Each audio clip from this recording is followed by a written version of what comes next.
আজ বাড়িতে একটু প্রোগ্রাম আছে, তাই আমি এই ড্রেসটা পরে রেডি হয়েছিলাম। আর আজকে তোমাদের দর্শন করাবো আমার শ্বশুরবাড়ির ঠাকুর ঘরটা, তাই ভাবলাম একটা ছোট্ট মিনি ব্লগ বানিয়ে ফেলি। এই কিউট সরস্বতী ঠাকুরটা দিয়ে শুরু করি।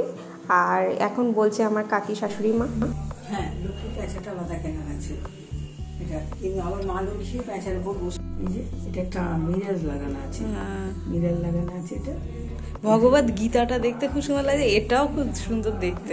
এগুলো সব বাইরে থেকে কিনেছিলাম আমি, কোথায় বেড়াতে গিয়ে। এর মধ্যে ওং ঠং লিখে রাখা যায়, ছোট ছোট পেজ আছে। হ্যাঁ পেজ আছে এইগুলো।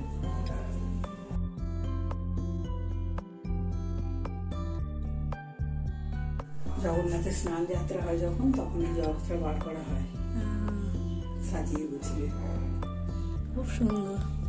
এই মা লক্ষ্মী, এটা দিদা নিয়ে বাড়িতে ঢুকেছিলেন, মানে তোমার দিদির শাশুড়ি, শ্বশুরের মা। এই মা লক্ষ্মীকে, আর এই যে পশুপতিনাথ আছেন, এই যে যাকে পশুপতিনাথকে নয়নতারা ফুল দেয়া আছে, এই যে এই যে এই যে পশুপতিনাথ আর এই মা লক্ষ্মী আমাদের এই বাড়িতে এসেছিলেন। আচ্ছা আচ্ছা, প্রথম নিয়ে মা এই বাড়িতে ঢুকেছিলেন। সুন্দর। আর ঠাকুরমা স্বামীজির ছবি আমরা রাখি, আমরা দীক্ষিত বলে। হ্যাঁ হ্যাঁ, ওখানে হনুমানজি আছে, আর এখানে মা তারা, এইসব গাছের ফুল, আমাদের জবা গাছের ফুল। এটা কালকে 9টা ফুল ফুটেছে, আজকে জবা ফুলটা খুব সুন্দর দেখতে। আজকে তো 3টে ফুটেছে। স্থলপদ্ম আজকে ফোটেনি, কালকে 3টে ফুটবে। খুব সুন্দর করে ঠাকুর ঘরটা। আজকে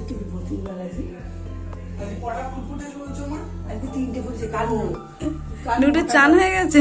না না আমি হ্যাঁ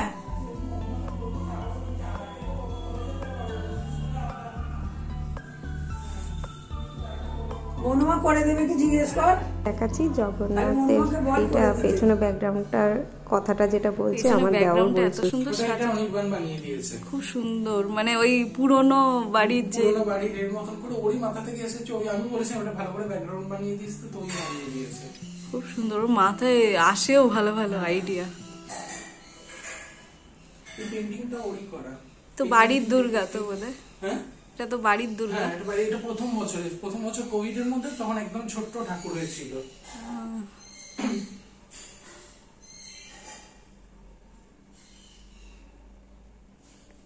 এই রাধা গোবিন্দকে আজকে চেঞ্জ করিয়ে ওদেরকে একদম সাজিয়ে গুছিয়ে রেডি করবো, নিয়ে আমার বলবে।